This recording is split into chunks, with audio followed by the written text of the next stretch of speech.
Hey everyone, Shabby Gamer here, and welcome back to the WWE 2K15 Universe Mode, and this, which is our next episode of WWF Retro Rosters Throwback Thursdays. I know this is a little bit late, and I do apologise again. I will catch up, I promise. But let's have a quick look at the card I've got set for you this evening. We're going to continue our Best of 5 series, where at the moment I think Demolition are winning 2-1 over Legion of Doom. Of course, the winner of this Best of 5 series will go on to face the Blade Runners at our big Starrcade finale pay-per-view next weekend. Sting, one half of the Blade Runners tag team, is going to take on Rick Rude here this evening. We're going to see the British Bulldog taking on Owen and Hart in a Falls Count Anywhere match. Psycho Sid takes on Vader in a submissions match. And our main event this evening will be Jake the Snake Roberts taking on Randy Savage, the Macho Man, in a Falls Count Anywhere match. So without further ado, let's get straight into our first match of the evening. And as I said, our first match will be Demolition, Axe and Smash taking on Legion of Doom, Animal and Hawk in the fourth match in our Best of 5 series. And here we go. Going to start things off with Smash and Animal in the ring. And I'm going to test some out here in the background, so hopefully it won't interfere with the sound too much. And I think it is actually working. It is working, so I might start to bring that into effect. Basically, I've just figured out I can switch the commentary off on the game, which means that I can start putting the sound onto my videos, so you guys will be able to hear the crowd noise, which is not so much for this game, but more for next year, because I know next year they've incorporated a lot of crowd chants into 2K16. So that's something I think we will start to do, as long as you can turn the commentary off next year as well. And mainly because the commentary of JR and the King and JBL get to really repetitive and disjointed. I know I'm not exactly much better, but still, I can switch their commentary off. We can get some crowd noise, get a bit more atmosphere, and yeah, maybe it might make their videos a bit better, because I know sometimes I go silent for a few seconds and you guys just have complete silence. So by having the crowd noise, I think that'll improve the game quite a bit, and I think I'll bring that into effect hopefully. We'll start trying it this week, I think, with some of the other videos we do this week. I'm just going to set it all up and get the settings correct on the videos. And yeah, we'll give that a try. Hawk coming out of the corner there. Remember, Animal and Hawk desperately need this victory here this evening to stay in. Should Demolition win here this evening, we know that they will be going on to face the Blade Runners at Starrcade for them tag team championships. And should Demolition... should Legion of Doom, that's the team I'm thinking of, should they win, then we will go down to a final match next week to decide. Of course, next week is our penultimate episode of Retro. After this episode, we only have 2 left. We have one more Throwback Thursday, and then we have the big finale Starrcade pay-per-view. Got the card in front of me here, well, most of it anyway. I can give you a rough reminder of what's going to happen in that pay-per-view. Of course, we're going to see the Blade Runners versus the winner of this Best of 5 series. We're going to see Rowdy Roddy Piper defending his Intercontinental Championship against Mr. Perfect Kurt Hennig. Of course, both those guys now announced as part of the DLC for 2K16. We will see Owen Hart take on the British Bulldog. Of course, Bulldog next year is on the game as well. Macho Man Randy Savage versus Jake Roberts. Psycho Sid versus Vader. And of course, our big main event is going to be Hulk Hogan defending his Retro Championship, his WWF Championship, against Bret Hart, Ric Flair, and The Undertaker in a fatal 4-way elimination match. So it's really going to be a great card. Since it is our last episode, we may work in a couple of extra matches just to try and give a lot of people on the roster a chance to wrestle. Maybe a Battle Royal, fatal 4-way elimination match, just to use as many guys off the roster as we possibly can. Of course, some of these guys will, after this, start to move around when this roster sort of subsides. Maybe Bulldog can move to Attitude, as can maybe Vader and Sid move into Attitude, as Brett, Flair into Attitude as well. Mr. Perfect can move into Attitude as well. So it's not the end of this, not the end of these guys at all. Don't get me wrong, a few of them will disappear off, and we can use them to bring some more guys in for the last few months in different rosters. Roll up there by Axe on Animal, but not enough to finish this match off. Now Axe locks in the crossface chicken wing. Smash takes Hawk out. Oh, but Axe had to break the hold. Animal fighting Axe off. Launched him into the corner. And of course, Ric Flair is somebody that has been suggested by, I'm sure it was Kenny. I might be wrong. I'll have to double check that, but I think it was suggested by Kenny that that we have a fatal 4-way match next week on Attitude Era for the #1 contendership, and that includes, I think it was Sting, Ric Flair, there it is, The Rock, and Kane. So that's something we will be seeing tomorrow night. So Ric Flair will be moving into Attitude Era as well. And hopefully, well, I've said already on Attitude Era that I think we're gonna lose Shawn Michaels from Evolution, so we can do a feud between Triple H and Michaels coming towards the end of the Universe mode. And by doing that, I think it means that Ric Flair moving from Retro roster can go into Attitude Era and slot straight into Evolution.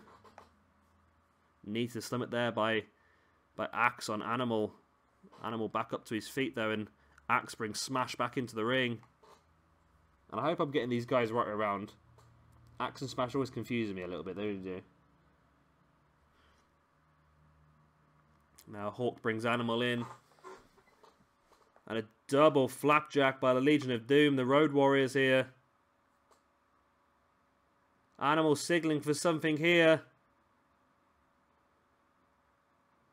Ooh, Hawk tried to take Axe off the apron, but Axe pulled that bottom rope down, and now Animal does get him up on his shoulders. There's the power slam. In for the pin, but Axe is right there to break it up. Saw the danger developing, did Axe, and manages to break it up. Smash throwing Animal over the top rope. Now bringing him back in the hard way. Going in for the pin. 1, 2. I think only one count. I think Hawk was in quickly enough to break it. Great power slam there by Animal. And of course, as I said, Legion of Doom really need the victory here to stay in this best of 5 series. Animal going for the pin. 1, 2. I think Axe broke it up at the same time that Smash kicked out, and now referee losing some control of this match. Hawk is in, locking in the abdominal stretch here on Smash. Of course, Hawk is not the legal man, so even if Smash did tap out, it wouldn't count. But Smash fighting Hawk away there with that hip toss. Now Smash brings Axe back into the ring. And Animal straight there and hits Axe there with the atomic drop. Comes across and brings in his partner Hawk.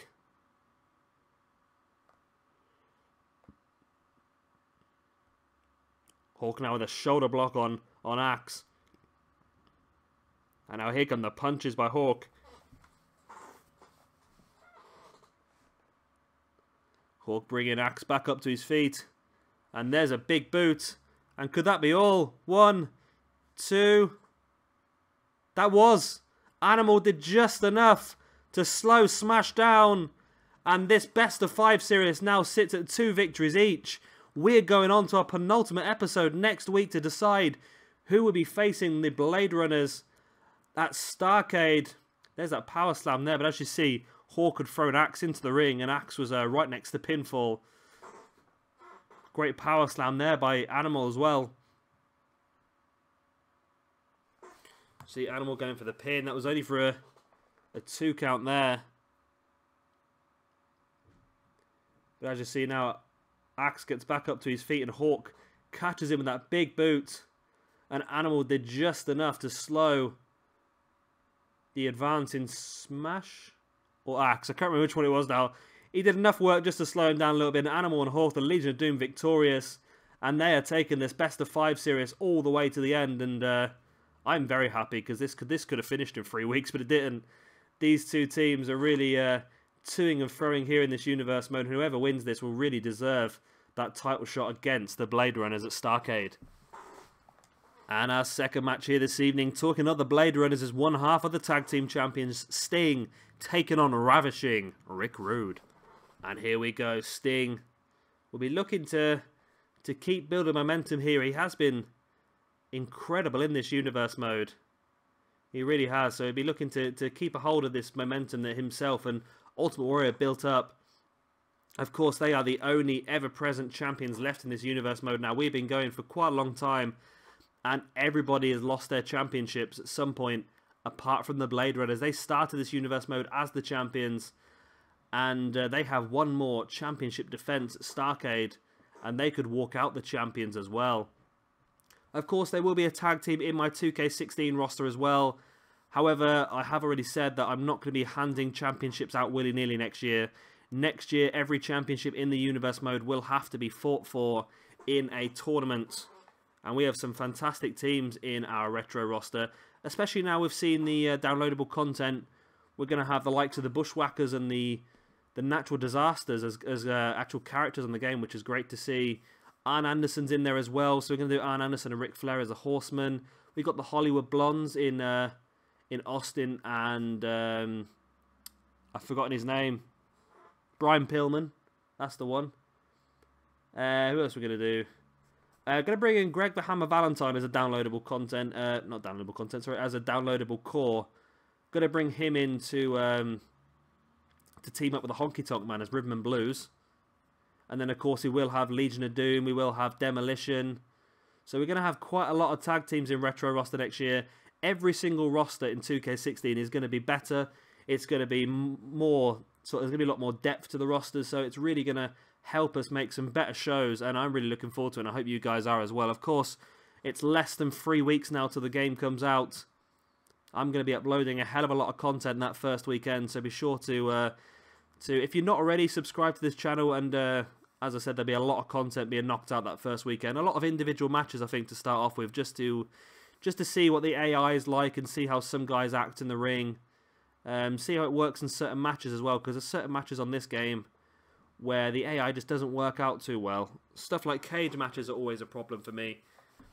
I've had cage matches before last 45 minutes on quick momentum mode, so it's terrible. Someone uses their finisher, but the opponent doesn't stay down for long enough for them to climb the cage. So I'll be doing a lot of that sort of thing in the first weekend. Universe mode, probably won't kick the Universe mode in for at least a week or two. Just give me a chance to get everything set up. Download all the arenas, the logos, and of course rosters as well. It's not too bad for stuff like the current day roster, NXT Attitude, because we're going to start off with some guys, but for the likes of maybe Retro and of course especially Ring of Honor and Global Force, we're going to have to download a full roster for Ring of Honor and Global Force. So that's going to take a while to get that all set up, especially if they're keeping the 10 download limit a day. So like I said, that'll be a couple of... We might have a little play around with the Universe mode in that first weekend, just to see how it works, if there's any improvements, and then when we actually come to do our proper Universe mode like this, we will just completely wipe that from existence and start from fresh. But like I say, yeah, if you're not already, subscribe to this channel, and you'll see all that brand new content in less than 3 weeks now. I was hoping to get the Friday off work, but I couldn't get it off, so it's going to be a late one on Friday night for me. I'm thinking like a 4 or 5 o'clock Friday night. Well, Friday night, Saturday morning, sort of bedtime. Upload as much footage as I can for you guys as possible, as Sting has Rude up. Tombstone power driver by Sting on Rick Rude. And that could be all here. Sting pulling Rude into the middle of the ring. Going in for the pin. One. Only a 1 count. Rude still in this one. Of course, Sting took that extra few seconds, pulling Rude away from the ring. From the rope, sorry. And now Sting turning Rick Rude over into the Scorpion Deathlock. And again, one thing that I'd really like for him to improve in next year's game is finishing maneuver submissions. I've mentioned it a lot of times now. But I think when you lock in your submission, which is a finisher maneuver, you should have a lot more chance of it being a submission. Rude with a rake to the eyes of Sting, and you see Rude's actually been busted open during that Tombstone power driver, and Rude hits a great DDT now, pulling Sting into the middle of the ring and willing Sting back up to his feet. And what's Rude got planned here? Rude takes Sting up. Big power driver by Rick Rude on Sting, and could this be a loss here for Sting? We haven't seen Sting lose in months, if we have seen him lose at all. Oh, and he just kicks out at the brink of 3. And Rick Rude is taking Sting a lot further than he's been in this Universe mode in a long, long time. Rude now locking in the bear hug on Sting. But Sting manages to break free. Rude now twisting the arm of Sting. Sting fighting back and went for a clothesline, but Rude avoids it. But Sting turns straight around and catches Rude with the atomic drop now. Bringing him off the ropes, but Rude comes back and catches Sting with a jawbreaker. Sting back up to his feet again, but Rude with the punches, and now Sting taking Rude down and locking in this submission here. Knee in the center of the back, and that's enough to make Rick Rude tap out, and Sting here looked like the odds were against him, but he's managed to come back in this one. There was a part in this match where I thought Sting was for sure going to lose against Rick Rude. Rude has done well in this universe mode, not really been able to really take advantage of any momentum and really get the championship opportunity for the Intercontinental belt, which he really wanted. I think he has had a shot at the Intercontinental Championship, but just couldn't make it stick. He nearly took his opportunity here against one half of the tag team champions, but Sting had enough resilience to fight through the impact moves by Rick Rude, then lock in that submission. Well done to Sting. Another victory. Singles victory. First time in a long time that we've seen Sting in singles competition. Hopefully we'll see it a lot more next year. Of course, it's great seeing Sting and Warrior as the tag team champions the whole way through this universe mode, but it has sort of tied both of them down. Next year, don't get me wrong, next year they will be involved in the tag team picture, but we will see them a lot more in singles competition as well. And our next match here this evening will be the British Bulldog taking on Owen Hart. We see Owen Hart here attacking British Bulldog as British Bulldog's on his way to the ring. And this Falls Count Anywhere match is starting off early. Owen Hart with the early pin. Doesn't even get a 1 count as the referee makes his way into the outside. Owen Hart taking an early advantage in this match here. Falls Count Anywhere match against the British Bulldog. And of course, I have mentioned that both of these guys next year will be in the same stable. That's one tag team I forgot to mention earlier on. We are having the Hart Foundation as well, which will be the tag team of Owen Hart and Jim the Anvil Neidhart. Also having British Bulldog and Bret Hart as two singles competitors in that formation as well. And that means that obviously British Bulldog will be in the Intercontinental Championship picture, and obviously Bret will be going for that Retro Championship. Again, there's going to be a lot of competition for the Retro Championship next year. We've got some great names in the universe mode. Bret. It's nice to see Bret being brought back as an actual character. It's great to see that I've obviously got Bret Hart, Owen Hart, and British Bulldog on this game. And next year, not all of them, sorry. Bret Hart, British Bulldog, and Anvil, Jim the Anvil Neidhart will all be on the game. However, Owen Hart is still another one we'll have to create to really enhance that Hart Foundation stable in this universe mode. But it's another tag team. I think I've got about 9 tag teams set up for the for 2K16, and I must admit I can't remember off the top of my head because I've lost my piece of paper with all of my roster written down on it. I think I took it to work to type it all up. Yeah, that's how sad I am. I typed it all up onto a spreadsheet. I know. Owen Hart here locking in a submission, locking the arms of Bulldog behind him. That's a very a compact sort of camel clutch, really. Bulldog with a back elbow on Owen. Bulldog makes his way outside the ring and Owen follows, of course. No disqualifications, no countouts in this match. So these guys can grab some weaponry if they really want to, and I should imagine the way this feud is going, they probably do. Hip toss there by Bulldog on the outside. We've got ourselves a replay now. We always know that a hip toss is always good for a highlight. As Bulldog's under the ring, Owen's coming along. And what's this? Bulldog is pulling out a table. What's Bulldog going to do with the table? He swings it at Owen Hart straight in the stomach. Owen drops like a sack of spuds and Bulldog continues the assault with the table. Owen now twisted the arm of Bulldog. And a great underhook belly-to-belly suplex by Owen Hart on the outside. And now Owen's looking under the ring himself. What can he find? But he doesn't see Bulldog creeping up behind him. And Bulldog with a stomp on the back. But Owen catches him with that kick. And now there's a little bit of glitching going on the outside. I can only imagine there's a chair on the ground.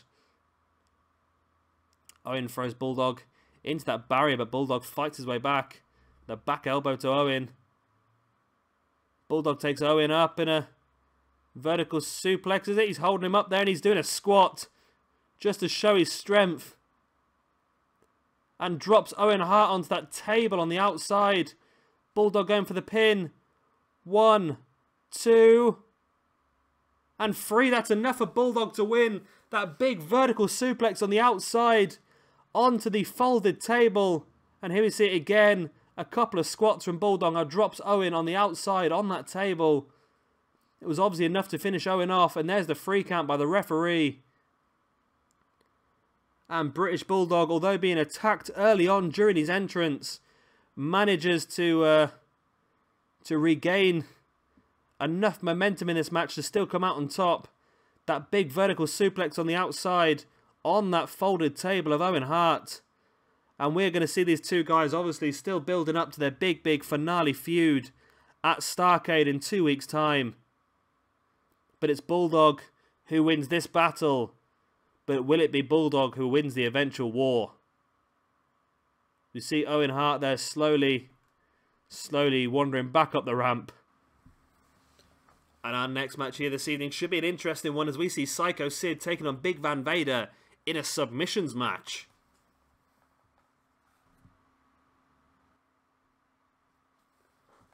I know we saw it be not so effective in the last match, but in this match we see Vader attacking Psycho Sid from behind during his entrance. It wasn't enough for Owen Hart to come out with a victory. Will it be enough for Vader? But Vader's taken early control of this match. And it's great to see Vader on the game next year. And again, it's one less person I have to download by having Vader on the game. And it's amazing. We've got all these guys that I'm not going to have to download next year. Yet I've still run out of space for downloads. It's amazing. And we will be using guys on multiple rosters next year. I think it has been already mentioned in... well, the 2K16 developers have said that in the universe mode you will now be able to sign somebody up for more than one roster at the same time, which is I think it's mainly for the NXT part of the universe mode. I think that's why they've put it in there, so guys like Kevin Owens can work NXT and current day roster at the same time. Also guys like the Lucha Dragons and Ascension and people like that. Obviously we'll be using it for that reason, and we'll also be using it for our own reasons as well. People like Rhino, I've got Rhino plumbed in to wrestle for the Attitude Era as part of our hardcore division. But it means we can also use him in NXT like he is at the moment as well, so that'd be good. Also going to use guys like, I'm trying to think now. I have got a long list of them again, but I've lost my piece of paper with my roster written down on. Yeah, we're going to use it a lot for Ring of Honor and Global Force. Guys like AJ Styles be working both shows. Obviously the Young Bucks, well, all of Bullet Club really be working both shows. Also guys like Red Dragon. Gonna have the Motor City Machine Guns in next year as well.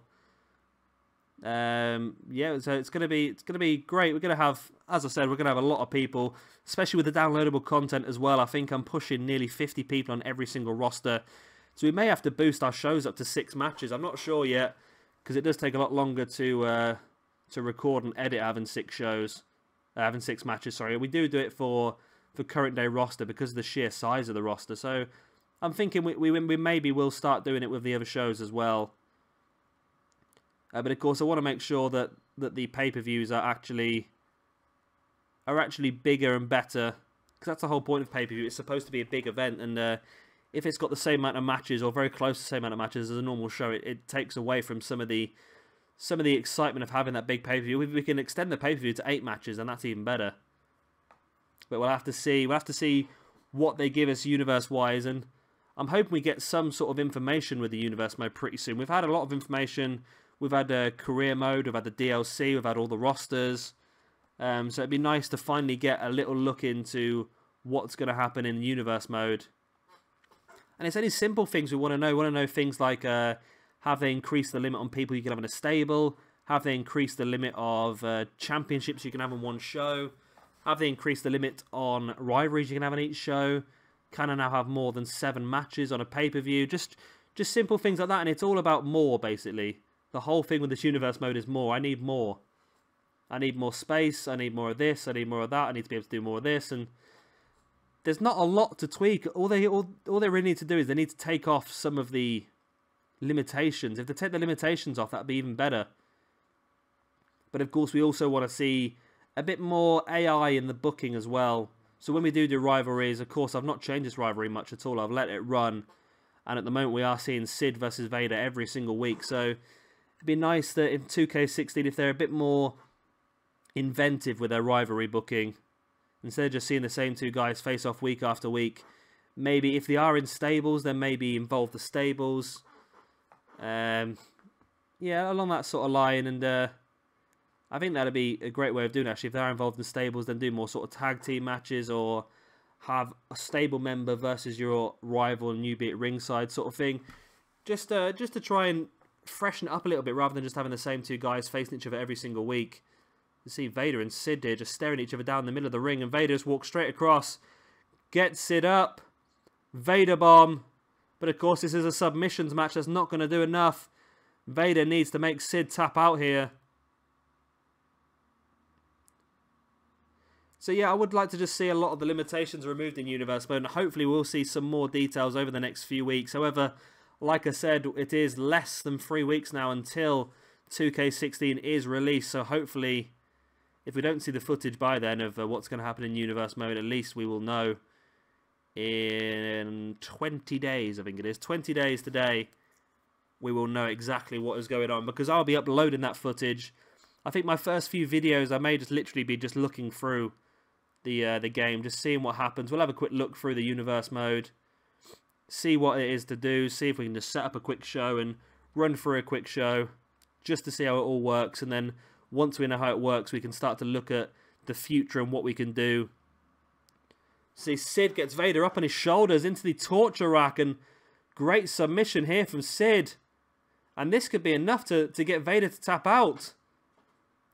Well, maybe not. Sid has to drop Vader. Of course, it's a lot of weight to have in your shoulders for a long amount of time. It's a sort of situation where Sid could tap out. And an ambulance seems to have parked outside my house. Okay. I didn't realise I was ill, but there you go. Oh no, they've gone now. Okay, that's handy. I was getting a bit worried there for a second. Sid now locking in a submission again.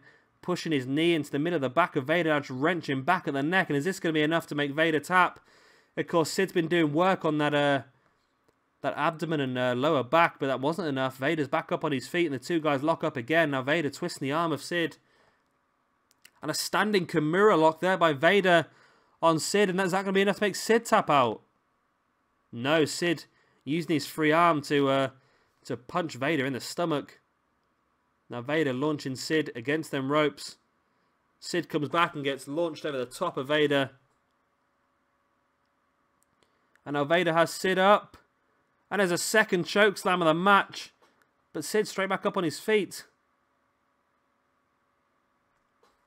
And I did tweak the settings slightly before this event. I know I've had the same settings now for a long time, but I tweaked them slightly. I've tried to reduce the amount of reversals again. It seems to be working a bit better. The matches seem to be running a bit smoother. And that's one of the main things I'm looking forward to on 2K16 as well, is this new reversal system, just to try and make the matches flow a bit better, and I'm really looking forward to that. I've seen a few videos of matches on the YouTube, but of course they're all sort of cut together, so it doesn't give you a true indication of what's going on. Because we do have some matches that run really smoothly for a good sort of 10-15 seconds, and then there's a lot of dodgy reversals. So it'd be great to see next year just how that works. And I'm really looking forward to it now. I hope you guys are as well. And as I said earlier on, if you do subscribe to this channel, I will be uploading a lot of footage in that first weekend. A lot of footage. I'll be ploughing as much on as I possibly can while I'm setting the Universe Mode up as well, of course. And we'll start the Universe Mode as soon as we can. I have got a week off in November, so there'll be a lot of uploads then. Of course, I've got a week off in November, but that's also for the release of Fallout 4. So I'll be uploading Fallout 4 footage at the same time. But yeah, hopefully I can get it all going at the same time. Of course, I have got an entire week off, so that's I'm not going anywhere. It's going to be cold. It's going to be November. I'm staying in for the entire week. It's not just the week, of course. I've got the weekend before and the weekend after, so I'm going to have 11 days to do nothing but record and upload videos. It's going to be terrible for my health, but it's going to be worth it in the long run. I'm sure it is. Vader with that belly to back slam on Sid. Now brings him back up to his knees, and then just a knee to the face.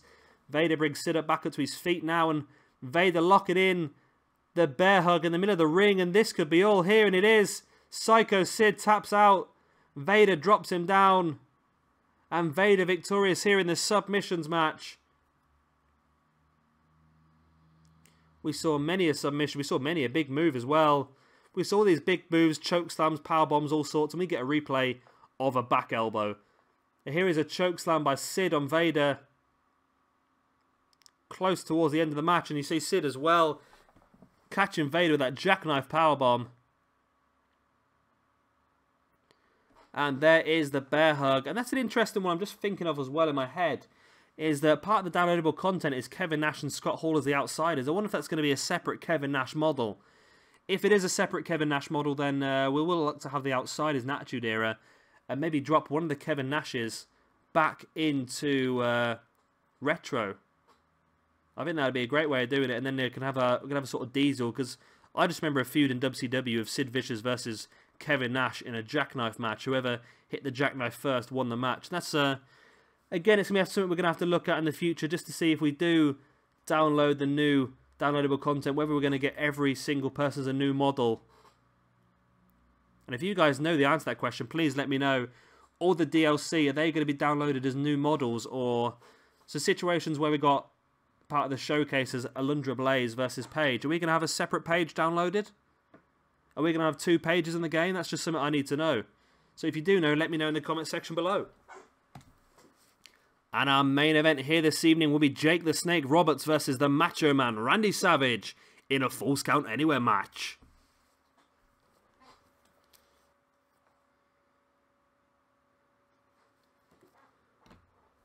And Jake is in the ring waiting for the entrance, and Macho Man who slides in and creeps up behind him and takes Jake out. And we've seen 3 matches in a row now with one person trying to get an early advantage. This time, Macho Man. Of course, it didn't work for Owen Hart. It did work eventually for Vader. And will it be effective for Macho Man? Doesn't look like it so far as Jake's starting to take control. And again, it's great that a lot of our retro roster next year are going to be people actually on the game. I think that's going to really help us out. Of course, we've got, as I mentioned earlier on, we're going to have British Bulldog, going to have Bret Hart, going to have Virginia Anvil Neidhart, Earthquake Typhoon, going to have Larry Zbyszko, we're going to have Arn Anderson, now we know as well. Just trying to think of the other guys that are on the game. Of course, we're losing Hogan, but I will be downloading Hogan. I know what he said in the media is not exactly great, which is why WWE have completely cut ties with him. However, you can't deny that he was the main man in the 80s and the early 90s, so he has to be part of this roster, really. Also got, of course, both guys in this ring, Macho Man and Jake Roberts are part of there. We're going to have Stunning Steve Austin, Brian Pillman. They're going to have a much, much bigger roster for our retro guys. I think there's only about 28 in this roster at the moment. We're looking at almost double that next year, so we're really going to have a lot more going on. And as I said, a lot more variation as well. I know at the moment we're seeing a lot of matches repeated week in, week out. And we haven't got a lot of guys, especially in the retro era, where guys like Animal and Hawk and Axe and Smash, they're here just solely as tag team wrestlers, as Jake Roberts gets caught with that scoop slam onto the ring steps by Macho Man Randy Savage. It wasn't enough to finish Jake off, though. There's the elbow drop to the inside of the knee. And one thing I'd also like to see, and I know a lot of other people have mentioned it on the internet as well, is having, I think it was something that was in the game before, previously. You used to have a manager's tab in the universe mode, or whatever the equivalent to universe mode was back then. And in that manager's tab, you could say that Bobby the Brain Heenan is Andre the Giant's manager, and then every time the game set a match with Andre the Giant in, Bobby the Brain Heenan would be at ringside. And that's the sort of thing they should be doing, because that works really well for this universe mode. And I know I can do it manually, and that's absolutely fine, but it doesn't work in feuds. If I go into a feud and add Bobby the Brain Heenan in as a manager, it takes it off of being a feud match. So that's one thing I like to see. And also, if possible, doing it for stables as well. As a Macho Man with a pin again on the outside, only for a 1 count. So, for example, if I redid the Ministry, like I have done on the current day roster, if I was to redo the Ministry, I could put I could put on there that that Paul Bearer would accompany any member of the Ministry to the ring as their manager. So obviously that's Undertaker, that's Kane, that's the Ascension, that's Paige. Every time any of those have a match, Paul Bearer will be at ringside, and that's the sort of thing that I'd like him to bring in. It's only a small touch, and as I said, it used to be in the game years ago. I'm thinking back to like SmackDown 2 now, where you used to have this season mode, or whatever it was called, and you used to have it on there, so it's definitely possible for them to do. As Jake Roberts is under the ring now, and for some reason everything's gone really blurry. There we go. Don't know why it's done that. But both guys back in the ring now. Jake has brought that ladder in. He has dropped it though. And now Jake with the punches. We've seen this before. There's a big left hand to finish him off. He goes down like a sack of spuds. And now Jake with a pin too. Only a 2 count. Jake springing. Wow, I thought he was going to spring Macho Man off that rope. But it turns out that Macho Man went right over the top. Jake now... Oh, he's got his big DDT on the apron. Jake Roberts with the DDT on the apron. And now he's taunting here when he probably should be pinning Macho Man. Macho Man's back up to his feet now and catches Jake the Snake Roberts with that snapmare. Goes to the pin. The referee takes a good few seconds to get down. And it's only for a 1 count. Macho Man throwing Jake into the ring now.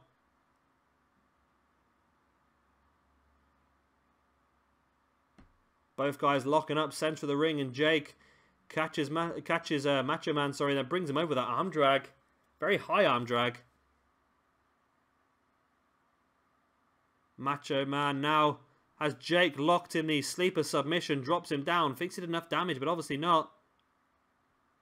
Quick roll up here by Macho Man. 1, 2. Oh, almost enough for a 3 count, and now Jake jumping over the top, going for a pin of his own, and gets it. Jake the Snake Roberts picks up the victory here over Macho Man Randy Savage with that quick over-the-top pin. And this was one of the early assaults we saw. Oh, this is going to be the scoop slam, you see. Just dropping Jake the Snake Roberts onto them ring steps. This is Jake's punching combination. The big left hand that knocks Macho Man down. Went for the pin after that, only for the 2 count though. And here is the pin over the top. You see him just dropping his entire upper body weight onto the body of Macho Man Randy Savage, and Jake the Snake Roberts victorious here. And of course, again, this is one of the feuds that we are building towards over the next couple of weeks. That's all that's left now. Our big finale episode is next weekend, so be sure to check that one out. That will be Starcade. We've got one more episode of Throwback Thursdays for you before then. But sadly enough, we are coming to the close of this retro roster. It will be the first one that finishes off. Be closely followed by Combat Zone Wrestling in 3 weeks' time.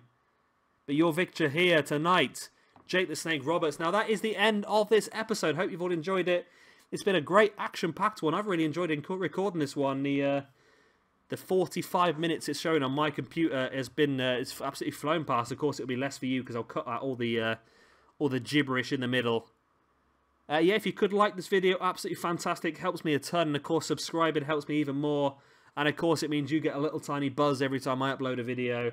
I've been Shabby Gamer. Thank you very much for watching this episode, and goodbye.